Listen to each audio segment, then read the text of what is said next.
Hordoftoota keenya sagantaa keenya har'aatiin DV 2024 akkatti guutuu dandeenyu waliin ilaalla. Nu hordofaa. Jalqaba asirraa sooftiweerii yookiin appilikeeshinii keessan Chrome bantu. Chrome erga bantanii booddee asirratti bakka Google jedhu kanarratti DV 2024 yookiin immoo DV Lottery 2024 kan jiru kanatti isinii fida. Haala kanaan asirraa kan jalqabarra kan jiru hordoftoota baay'ee kan qabu gara miiliyoona tokko olii qaba. Isarratti Electronic Diversity Visa Program kan jirurratti kilik gootu yeroo tokko erga kilik gootanii booddee haala kanaan isiniif dhufa. Asirraa bakka Begin Entry kan jiru kana bakka kanarratti tuqneetu kan guutuu isaa jalqabna jechuudha.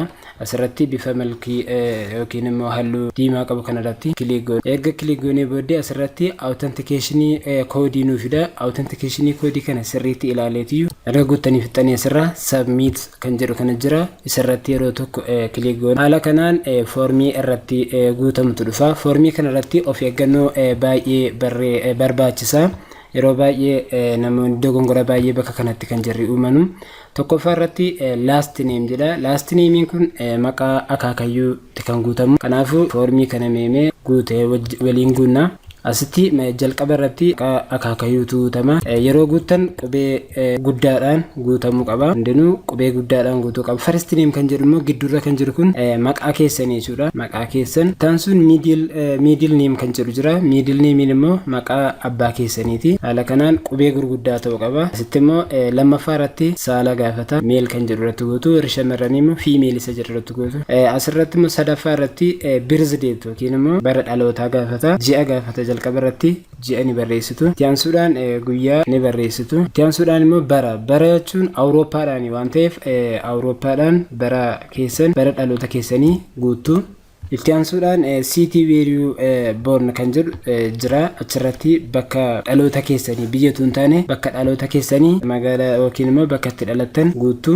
Arfaffaa irratti. Shanaffaa irratti immoo bakka dhaloota keessanii immoo yoo hin beekne immoo jala irratti birth city unknown kan jedhu jira. Isarratti cuqaastu jechuudha. Bakka dhaloota keessanii yoo hin beekne. Shanaffaa irratti country where you born kan jedhu biyyatti dhalattan filattu. As keessa Itoophiyaa kan jiru ni jira. Akkasumas Eertiraa biyyoota itti dhalattan filachuu ni dandeessu. Sudan country of elite for DV program kan jedhu jira. Asirra filannoo lamatu jira. Warri Itoophiyaa keessa jirtan bakka yes jedhu kanarraa kaasuun qabdanu. Garuu Itoophiyaadhuma taatanii warri bakka biraa jirtan akka Saawudii fa'aa akka Jiddaa fa'aa akka Riyaadii warri jiran immoo noose jedhu kanarratti oranitii bakka kallattiidhaan jiran immoo as keessaa filatu jechuudha. Kanaaf warri Itoophiyaa keessa filannoo isa ja'affaan akkuma ta'utu ta'a. Inni itti aanu torbaffaan immoo suuraadha. Suuraa haala itti galchinu ilaalla. Suuraa nuti galchinu suuraa gurri kan sirriitti mul'atu, fuullis funyaanis ijjis kan sirriitti mul'atu ta'uu qaba.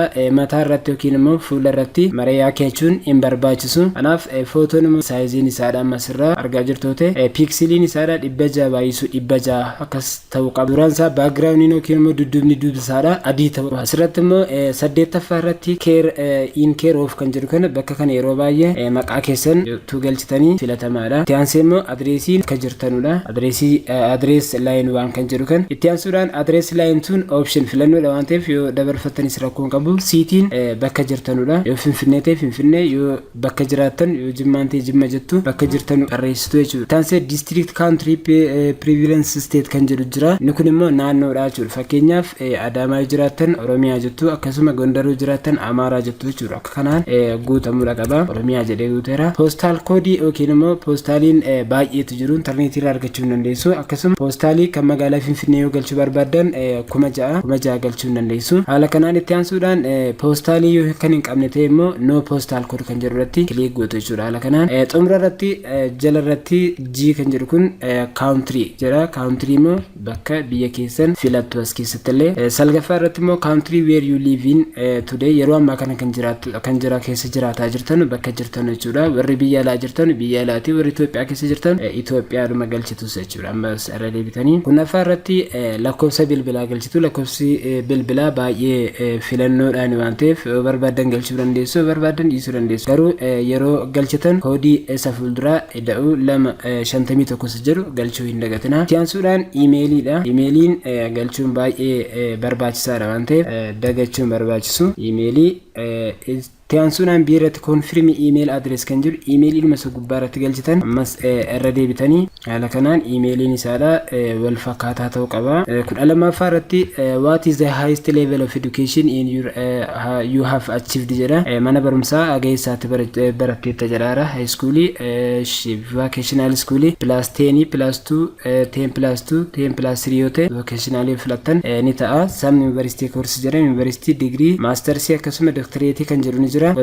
Barnoota sadarkaa barnoota keessanii ilaaltanii guutuu dandeessu. Asirraa tokko filattu. Tiyaansuudhaan dhumarratti what is your current marital status haala gaa'ilaa gaafata. Yoo kan hin fuune kan jedhu jira. Kan fuudhe yoo kan fuudhan yoo taatan immoo married kan jedhu jira. Achirratti filachuu ni dandeessu. 14ffaa irratti number of children kan jedhu jira. Number of children ijoollee meeqa qabdeera? Ijoollee amma baay'ina qabdan asirratti kilik gootu. Asirratti guutuudhaan xumura irratti continue kan jedhu jira. Asirratti kilik gootu. Kanaan amma jedha. Asirraa amma haala kanaan waan isin guuttan akkasitti isinitti agarsiisa. Kanaaf yoo dogongoraan guuttan guutuu back to part 1 jettanii duuba deebistu. Kanaaf waan hunda isin guuttan iyyuu haala kanaan isinitti agarsiisa. Erga ilaaltanii xumurtanii booddee submit jettu. Submit kan jedhu ni jira. Submit isa jedhu irratti yeroo tokko jechuudha. Xumura irratti DV 2024 submission confirmation entry kan jedhu ni jira. Received success ni jira. Asirratti isee kana bakka screenshot gootanii kaa'uudha qabdu jechuudha. Asirraa fakkeenyaaf